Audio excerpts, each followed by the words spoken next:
Hello and good morning. I am in the studio today making some molds, some silicone molds for all of our rings that we are making this week. So I have some halos, I have some pears. So I am just mixing up some clear silicone, and of course I am going to put this into the degasser. I have got all of my stones set out in clay with their little pots over them so that they have a wall where we can pour this clear silicone in. So I'm just going to, I'll show you what I've got set up at the minute.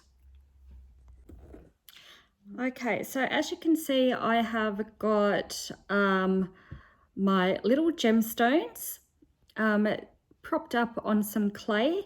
I've got some paper underneath, and I have some cookie cutters, and I also have some cups that I just cut the bottom out of. These are actually perfect for pushing into the clay and making yourself a little basket for the resin for when you're making the molds.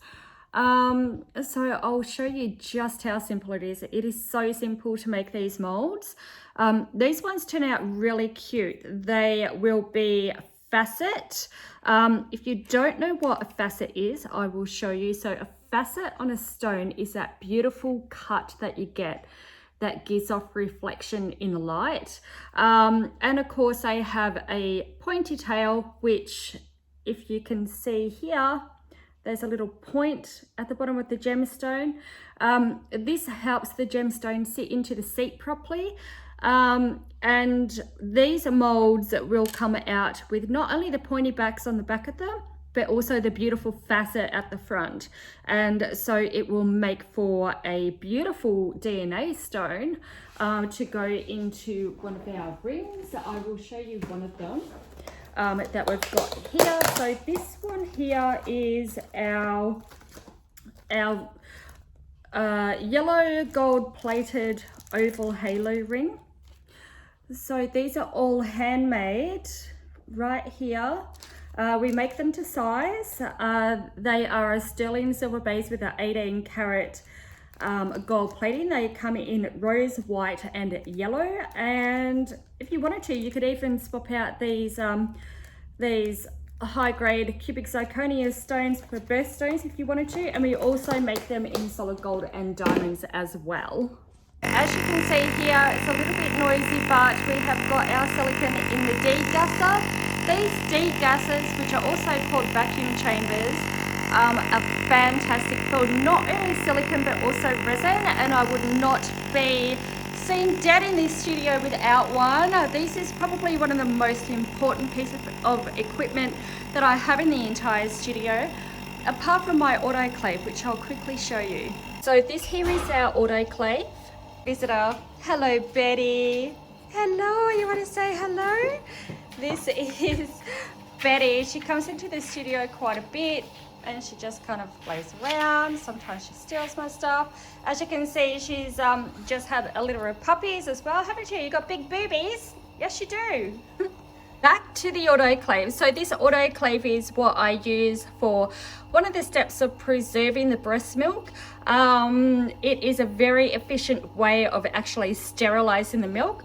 What we do is we put the milk into some test tubes along with some solvents, and we pop the milk in here. I have a little tray here that my husband has kindly made me that fits the test tubes in there perfectly, and we run it through the autoclave. We do use an autoclave tape. Once the stripes in the autoclave tape turn dark, then it means that the milk is sterilized properly. And after the milk is sterilized, we move on to the next step. But these are the test tubes that I use. They're reusable. I just wash them out. They last me for quite a while, and you can get them by bulk on eBay as well. So let's check out to see how our silicone is going, and that is great. See how there is no bubbles whatsoever. So we're going to grab this one out of here and pour it into our molds.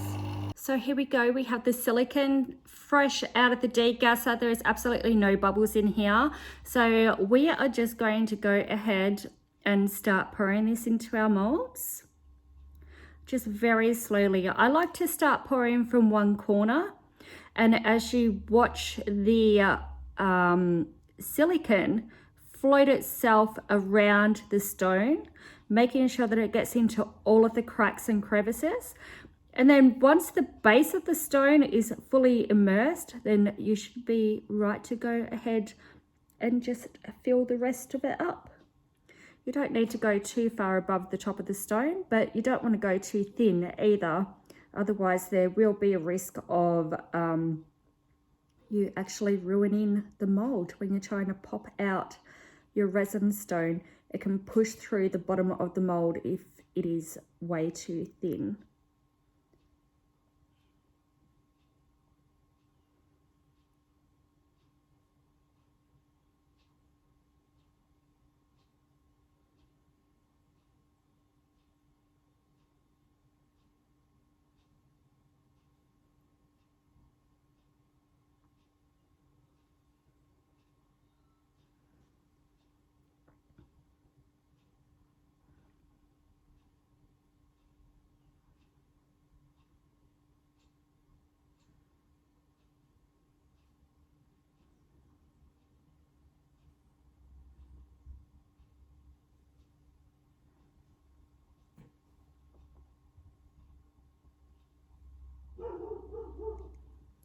And like always, I have mixed up just a tad less than what I actually wanted, because I have got one here that I need to mix up a little bit more silicone for.